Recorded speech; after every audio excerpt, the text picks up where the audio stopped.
Hey everybody, thought I'd make a video here tonight. I was going to make a video on a different subject, but my research has kind of led me back around to something that I was researching a couple months ago, and that is Egypt and Orion. And I know some of you love it when I make Orion videos, but I've always been interested.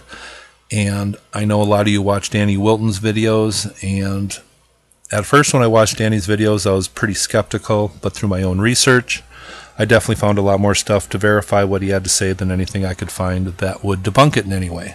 So I've definitely had an interest in the Orion Nebula also. And I have always thought this, though. If Danny was correct, the Egyptians should have had a god that represented the Orion Nebula. If they put so much importance behind it, and that just makes sense. They had a god for everything else. They should have had a god for the Orion Nebula, or at least a god that personified the Orion Nebula. And actually, I think they did. And that is the god Ptah, and I'm just going to read. It says, Ptah, a little known and mysterious Egyptian god. If you learned about Egypt in school, you're probably familiar with the god of the dead Osiris, his wife Isis, and Thoth, the god of wisdom. However, you are probably never heard of the Egyptian god Ptah. Although his origins are obscure, by the golden age of the Egyptian New Kingdom, Ptah had become one of the most important deities worshipped throughout the country. It says, what was Ptah the god of? It says the name Ptah may have actually been derived from the word meaning to craft. Because he had a close relationship with creative activities, Ptah was sometimes equated in Egyptian mythology with the primeval god who created the earth, the sky, and the waters at the beginning of time. And we know through all we know about nebulas now, and the Orion Nebula, that's certainly where our solar system emanated from. And that just makes sense as far as Ptah being associated with the Orion Nebula. It says on this website, Ptah has the following attributes.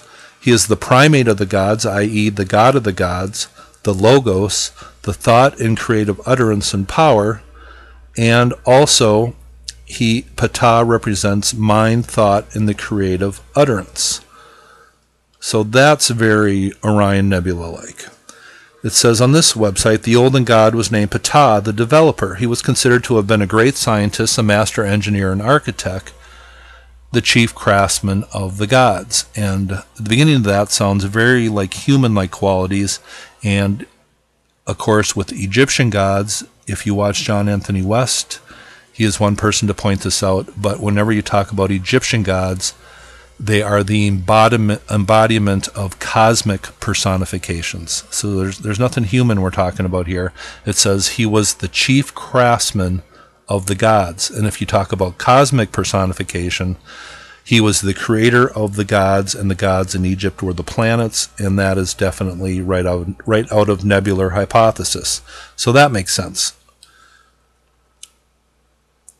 And it also says on this website, this is the gods of the Book of the Dead.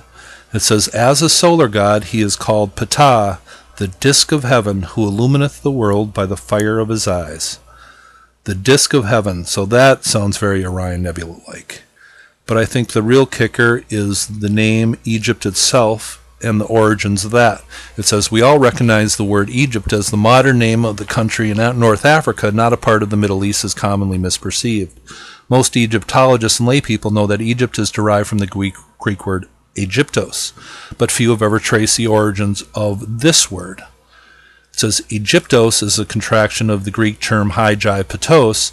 Hyjai Patos was a Greek transliteration of the ancient term Het Ka Ptah. And there we got Ptah in there.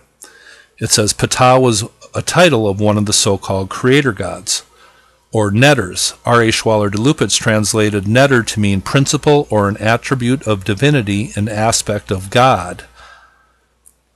The Greeks derived their word nature from netter, therefore receiving the teaching from the ancient Egyptians of there not being a separation of nature and the divine. So, the term Het Ka Ptah meant the place of the projection of the principle of Ptah. Oh, and this is Stephen Mailer who wrote this. He's an expert on ancient Egypt, by the way. It says, it meant the place of the projection of the principle of Ptah, or the place where the projection of Ptah manifested.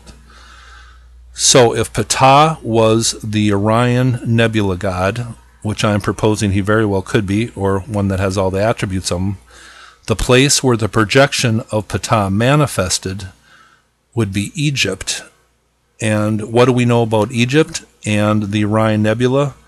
Well, it seems to me, and this is one of Danny's videos, that is definitely the place where the principle of Ptah, the Orion Nebula, was projected on Earth. So maybe the original name of Egypt has to do with the Orion Nebula projecting onto Egypt. That comes straight out of the definition of the term Egypt. The place where the principle of Ptah manifested, or the place where the projection of Ptah manifested.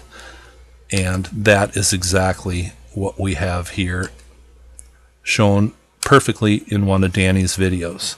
The place of the projection of Ptah, if he was the Orion Nebula. That totally makes sense. So, I just thought that was interesting. Ptah, maybe the Orion Nebula god of ancient Egypt, and at least he had all the personifications of the Orion Nebula, and even the name of Egypt originally comes from the place where Ptah was manifested. Hope you thought that was interesting. Have a nice day.